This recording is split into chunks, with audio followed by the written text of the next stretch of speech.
Assalamualaikum warahmatullahi wabarakatuh. Jumpa kembali dengan siswa kelas 12 dalam pembelajaran bahasa Indonesia. Semoga kalian dalam keadaan sehat dan tetap semangat. Kali ini kita akan membahas tentang unsur intrinsik novel. Bagi yang belum subscribe dulu ya. Unsur intrinsik novel adalah unsur-unsur yang secara langsung turut serta membangun cerita. Unsur intrinsik novel terdiri dari tema, latar, tokoh dan penokohan, sudut pandang, alur, amanat, dan bahasa.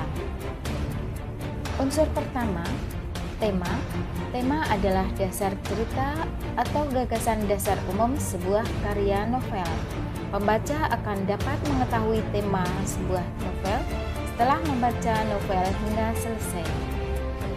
Unsur kedua adalah latar atau biasa disebut setting. Latar adalah lingkungan yang melingkupi sebuah peristiwa dalam cerita.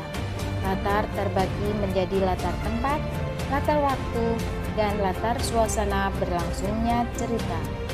Dalam novel, latar waktu tidak selalu menunjuk pada kata secara langsung, tetapi juga dapat menunjuk pada sebuah frasa secara implisit. Misalnya, ketika cuaca cerah, menunjuk waktu siang hari. Unsur yang ketiga adalah tokoh dan penokohan.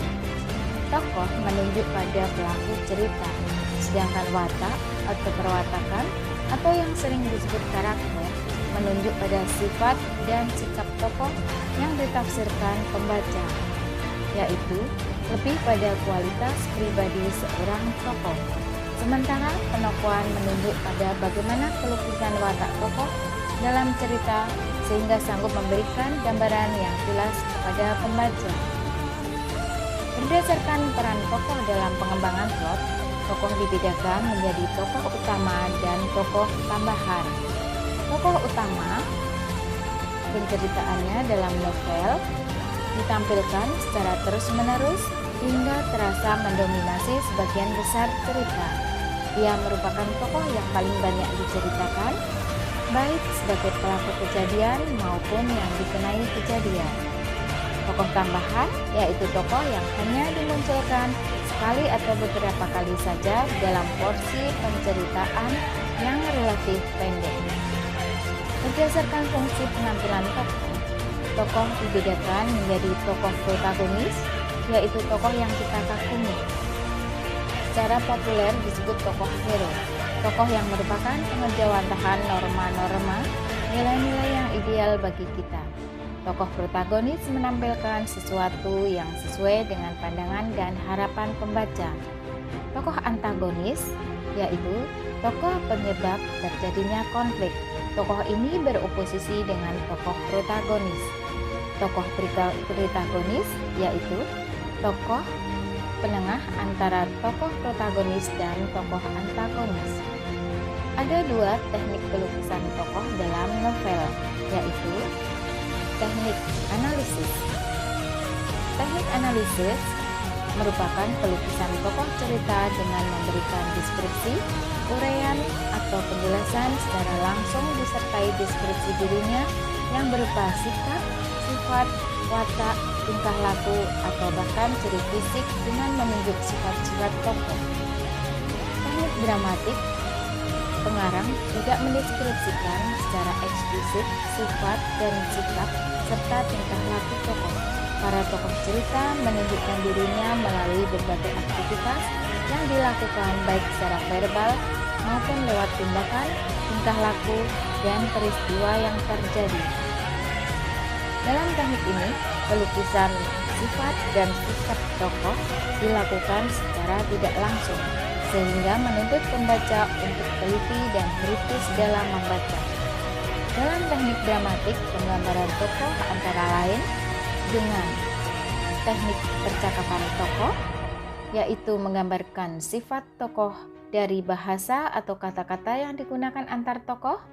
Teknik tingkah laku tokoh menunjuk pada tingkah laku tokoh secara nonverbal yaitu apa yang dilakukan sebagai reaksi, tanggapan, sifat, dan sikap yang mencerminkan dirinya. Teknik pikiran dan perasaan, hal ini dapat diketahui bagaimana keadaan dan jalan pikiran serta perasaan tokoh. Apa yang sering dipikir dan dirasakan tokoh. Monolog batin merupakan percakapan yang hanya terjadi dalam diri tokoh. Unsur yang keempat adalah sudut pandang. Sudut pandang adalah posisi pengarang dalam cerita. Sudut pandang yang sering digunakan dalam novel adalah sudut pandang orang ketiga dan sudut pandang orang pertama. Sudut pandang orang ketiga dia. Dalam hal ini, narator adalah seseorang yang berada di luar cerita yang menampilkan tokoh-tokoh cerita dengan sebutan nama, kata ganti ia, dia, atau mereka. Di sini pengarang sebagai narator dapat bebas menceritakan segala sesuatu yang berhubungan dengan tokoh dia sehingga bersifat maha tahu, dan di lain sisi ia terikat mempunyai keterbatasan terhadap tokoh dia yang diceritakan sehingga bersifat terbatas dan hanya sebagai pengamat saja. Sudut pandang orang pertama aku. Dalam sudut pandang persona pertama aku, narator adalah seseorang yang ikut terlibat dalam cerita. Ia adalah tokoh yang mengisahkan kesadaran dirinya sendiri, mengisahkan peristiwa dan tindakan yang diketahui, dilihat, didengar, dialami, dan dirasakan, serta sikapnya terhadap tokoh lain kepada pembaca. Unsur yang kelima adalah alur. Alur atau plot merupakan rangkaian peristiwa-peristiwa jalannya cerita. Alur dalam novel dapat berupa alur maju atau progresif, alur mundur atau regresif, dan alur campuran atau sorot balik.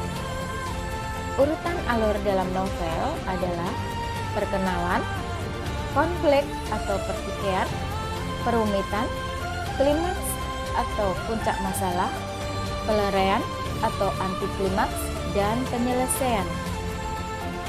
Unsur selanjutnya yang keenam adalah amanat. Amanat adalah pesan yang ingin disampaikan pengarang kepada pembaca. Unsur yang terakhir adalah bahasa. Dalam novel banyak menggunakan gaya bahasa atau yang biasa disebut majas. Dengan adanya majas, novel akan menjadi menarik untuk dibaca. Majas yang sering terdapat dalam novel adalah majas hiperbola, majas personifikasi, majas eufemisme, majas metafora, majas metonimia, dan majas klimaks. Selanjutnya, jawablah pertanyaan-pertanyaan yang berkaitan dengan novel berikut ini.